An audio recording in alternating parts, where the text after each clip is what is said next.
Welcome to This Explainer. Today we're peeling back the curtain on the hidden mechanics of modern global conflicts. We're looking far beyond the daily headlines at a highly fortified underground missile complex known as Dezful. We are uncovering a subterranean race that almost nobody knew was happening. A completely silent, grinding contest of wills and engineering beneath the mountains of Iran. This isn't just a story about airstrikes. It is fundamentally about the limits of modern warfare. So think about this. What actually happens when the world's most advanced multi-million-dollar precision munitions go head-to-head with a simple mountain of dirt? It's a fascinating dynamic that defines modern underground warfare, literally pitting cutting-edge aerospace engineering against millions of tons of solid rock. It is a clash of eras just as much as a clash of militaries. By the way, if you appreciate these unvarnished, ground-level breakdowns of complex global conflicts, make sure to like, share, and subscribe right now so we can keep bringing you this kind of evidence-based analysis. When you trace the timeline of this conflict, it reveals a pretty startling secret. Operation Epic Fury kicked off with really intense airstrikes on February 28th. By April 8th, a ceasefire was supposedly brokered, and honestly, the world breathed a collective sigh of relief, thinking the dust had settled. But that quiet? It was a complete illusion. By May 12th, just a few short weeks later, satellite imagery caught Iranian excavation crews working around the clock. They were actively and very quietly reopening these massive underground tunnels in Khuzestan province, right under everyone's radar. Now, what's truly staggering here is the sheer scale and audacity of that effort. Just imagine the logistics required right after a massive bombing campaign. Within just 7 weeks of that ceasefire taking effect, researchers analyzing satellite data found that Iran had unblocked 50 out of 69 tunnel entrances across 18 separate underground facilities. These were the exact same facilities that American and Israeli bombs had just sealed shut. Unblocking nearly 3/4 of their struck facilities in under 2 months is a massive coordinated engineering feat, especially when executed under the constant threat of renewed strikes. To really understand how this is even possible, we have to recognize a fundamental distinction in underground warfare. See, when American bombs hit a hardened facility, they often just destroy the entrance. They obliterate the access road, collapse the tunnel mouth, or seal the door. They are essentially blowing up the front porch, while the actual house inside remains completely untouched. The missiles sit perfectly intact deep inside those reinforced storage galleries. Sealing the door is very, very different from destroying what's sitting behind it, a distinction Iran has built its entire military infrastructure around for decades. And this reality actually reveals a massive debate happening right now within U.S. intelligence.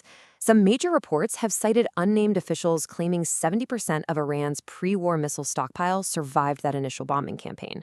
But the commander of Central Command, Admiral Brad Cooper, who oversees the entire Middle East theater, firmly rejected this. He testified in a Senate hearing that those reports were, quote, not accurate. But crucially, while he dismissed the 70% figure, he didn't offer his own alternative number. That reveals a genuine, glaring gap in consensus at the absolute highest levels of the military. If we look at credible Reuters assessments based on U.S. intelligence, the operational picture looks a bit more like this. Roughly a third of the stockpile was destroyed outright. A third survived completely intact. And crucially, another third was categorized as damaged or buried. That last category is absolutely vital to understand. Buried means the threat is simply delayed, not gone. It means an excavation crew with heavy machinery can literally just dig it out a few weeks later, transforming a neutralized target right back into an active weapon system. Think about that number for a second, 1,000.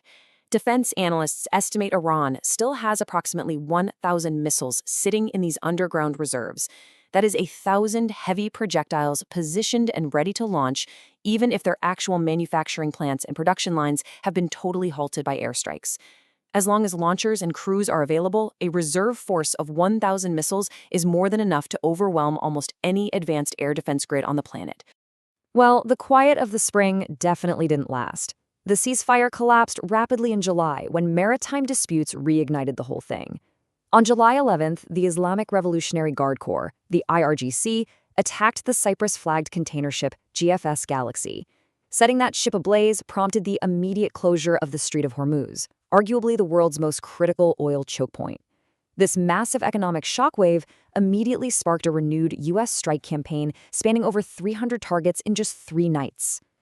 To counter the relentless Iranian tunnel excavation they'd been tracking for months, the U.S. military realized standard bunker busters just weren't cutting it anymore. They returned to the Dezful complex with a highly specific, devastating solution, a deep burial defeat weapon, specifically the massive 5,000-pound GBU-72. This isn't just a bomb. It's essentially a GPS-guided kinetic spear designed for an incredibly difficult physics mission, penetrating deep rock and concrete barriers before ever detonating. General Dan Kane, chairman of the Joint Chiefs, really hit the nail on the head summarizing this weapon. He noted it is bespokely designed to get through concrete and rock and function after penetrating those barriers. The true marvel of the GBU-72 is its survivability.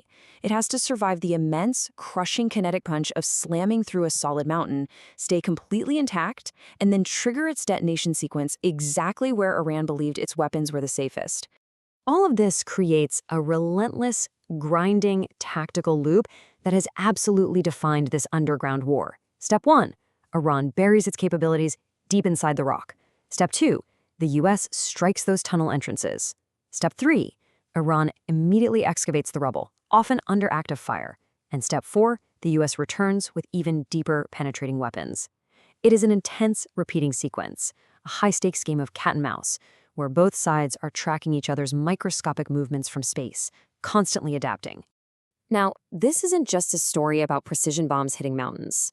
It reveals a much deeper, systemic issue known as the attrition versus inventory problem.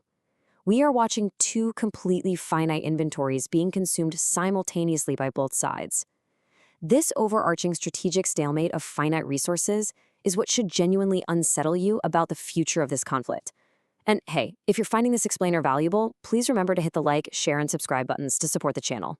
The United States faces its own massive supply bottleneck here, having burned through thousands of precision-guided munitions in just the first 39 days of the conflict. Analysis shows over 13,000 targets were struck, leading to an extensive drawdown of vital, high-end stockpiles. This includes heavy usage of Tomahawk cruise missiles, Patriot batteries, and THAAD interceptors, which are top-tier, incredibly expensive anti-ballistic missile systems. Drawing down these specific, highly advanced reserves leaves the military with fewer options for other global contingencies.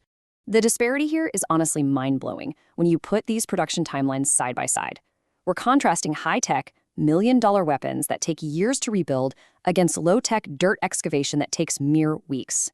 While Iran can clear a collapsed tunnel access in 7 weeks using basic bulldozers, rebuilding the U.S. Tomahawk inventory takes 4 to 5 years, with only about 15 new missiles delivered to the Pentagon per month. For Patriot missiles, the wait is over 3 years at just 20 per month. The math heavily favors the dirt. In response to this glaring deficit, President Trump imparted a direct order to defense contractors to, quote, quadruple production of exquisite class weaponry. But the hard reality of advanced defense manufacturing is unavoidable. You can't just flip a switch. The gap between a presidential order to quadruple production and the actual delivery of finished, tested, and deployed munitions at scale is measured in years, not months. The supply chain for microchips, rocket motors, and specialized sensors simply cannot move as fast as a bulldozer. Now, looking at it from another angle, some defense planners argue this dynamic isn't actually a failure at all, but rather a successful grinding degradation campaign. The intent here is to continuously force Iran to pay a heavy price in resources, manpower, and time. Under this perspective, the strategic goal isn't the total clean elimination of every single missile in Iran's arsenal. Instead, it's a long-term reduction in their ability to coordinate strikes and overwhelm allied air defenses through sheer volume. However, the hard structural limit to that degradation argument is those 1,000 remaining missiles.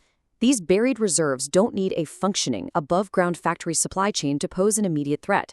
They don't rely on vulnerable shipments of parts. They simply require a surviving launch crew and a cleared tunnel. Leaving 1,000 missiles sitting in reserve underground has certainly bought time, but it hasn't bought resolution, especially when the side applying the pressure is burning through irreplaceable, exquisite munitions just to keep those doors shut. This entire dynamic perfectly reflects Iran's decades-long philosophy for subterranean complexes like Dezful. They design these facilities fully accepting that they will eventually be found and bombed. But by intentionally building in massive amounts of redundancy, multiple exits, overlapping galleries, independent power grids, they ensure they can always rebuild. They organize their entire missile program so that no single strike, no matter how large or powerful, can eliminate the capability in one action. And that brings us right up to today, where the conflict has dramatically escalated into unprecedented daylight raids by U.S. forces.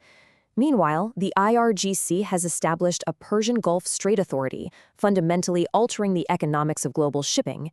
They are now demanding up to a $2 million transit toll for safe maritime passage through the strait, payable, astonishingly, in Chinese currency or cryptocurrency like Bitcoin. It's a surreal, highly modern element of this conflict, proving for sure that this is not a war winding down anytime soon. So, we leave you with this final stark reality.